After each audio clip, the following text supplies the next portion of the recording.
माँ जी, आपने और भाभी ने गांव में आते ही इतना लंबा घूंघट क्यों कर लिया? आप दोनों के तो शादी के इतने साल हो चुके हैं, अब तो आप दुल्हन थोड़ी ना हो। अरे बहू, गांव के काफी लोग हमें देख रहे हैं, तू भी हमारे जैसा ही लंबा घूंघट कर ले, नहीं तो समाज में हमारी काफी बेइज्जती होगी। नमस्कार दोस्तों, स्वागत है आपका हमारे YouTube चैनल में।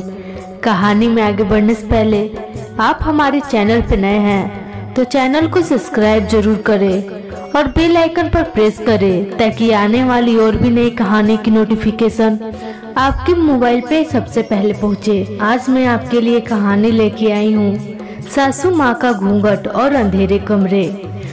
तो चलिए बढ़ते हैं कहानी की ओर। बिमला का पूरा परिवार शहर में रहता था। वे अपने गांव तभी जाते जब रिश्तेदारों के यहाँ शादी विवाह या कोई भी शुभ कार्य होता। बिमला के 2 बेटे थे।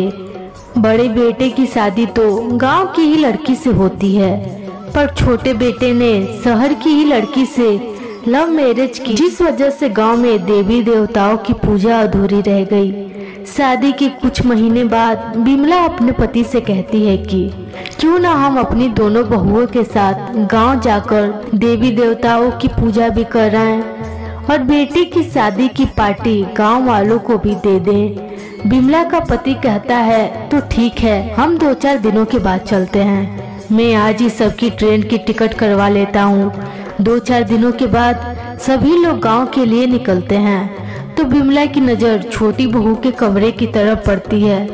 बहू जींस पहनकर तैयार थी।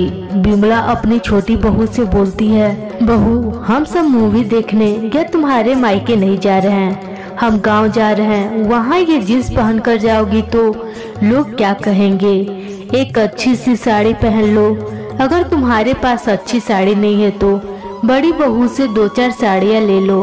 गाँव पे तुम्हें देखने बहुत सी औरतें आएंगी, वहाँ तुम्हें साड़ियों की ही जरूरत होगी। सभी लोग गांव के लिए निकल पड़ते हैं। गांव पहुँचते ही सास और जेठानी लंबा घूंघट कर लेती है। सासू माँ नई बहू को भी लंबा घूंघट करने के लिए बोलती है।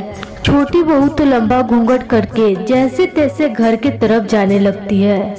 गांव की औरतें कुछ खिड़कियों से तो कुछ अपने छतों से नई बहू को देखने के लिए ताक झांक करती हैं।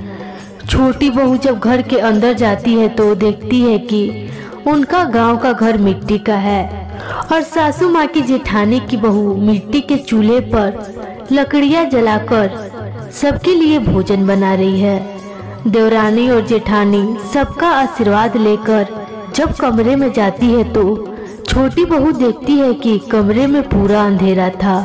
पीछे से उसकी गांव की जेठानी लालटेन लेकर आती है और बोलती है कि देवरानी जी, यहाँ पे बिजली नहीं रहती और ना ही यहाँ शहर जैसी सुविधा आपको मिलेगी।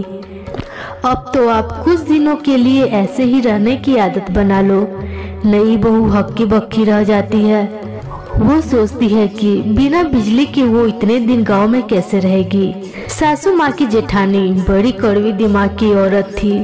वे ना ही बहुओं को घूंघट हटाने देती और ना ही उनके घर की बहुएं ऊंची आवाज में बोल पाती। नई बहू का गांव में एक दिन भी रहना बड़ा मुश्किल हो गया था। एक दिन बाद ही सासू माँ कहती है, बहू, सोने वाले अपने गहने पहनकर अच्छे से तैयार हो जाना, आज गांव की औरतें तुम्हें देखने आएंगी। घर के अंदर औरतों का जमावड़ा होता है और बाहर आदमियों के लिए भोज। औरतें बारी बारी बहू का घूंघट हटाकर मुंह दिखाई की रस्में को पूरा कर रही थी। रस्म पूरा होते ही दूसरे दिन की सास की जेठानी पूरे घर के लिए खाना बनाने की जिम्मेदारी नई बहू को देती है।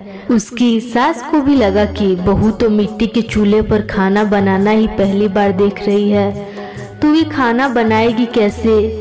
और मेरी जेठानी भी पूरे दिन उसे घूंघट में रख रही है। बेचारी बहू कुछ बोले भी तो कैसे?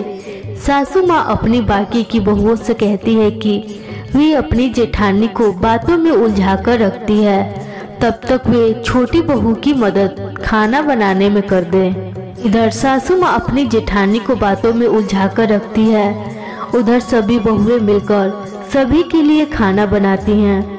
बिना पंखे मिट्टी के घर में नई बहू की तबीयत भी खराब होने लगती है। बहू को देखते हुए सासू माँ को उस पर दया आती है और वे अपनी जेठानी से बहाने बनाकर शहर वापस लौट आती है। उसके बाद छोटी बहू गांव जाने का नाम कभी नहीं लेती। छोटी बहू को भी पता चल गया था कि उसकी सास बाकियों की सास से कितनी सुलझी और शांत व्यवहार की है। गांव से आने के बाद छोटी बहू अपनी सास की काफी सेवा करती। शहर में सास बहू और जेठानी का रिश्ता काफी अच्छा था।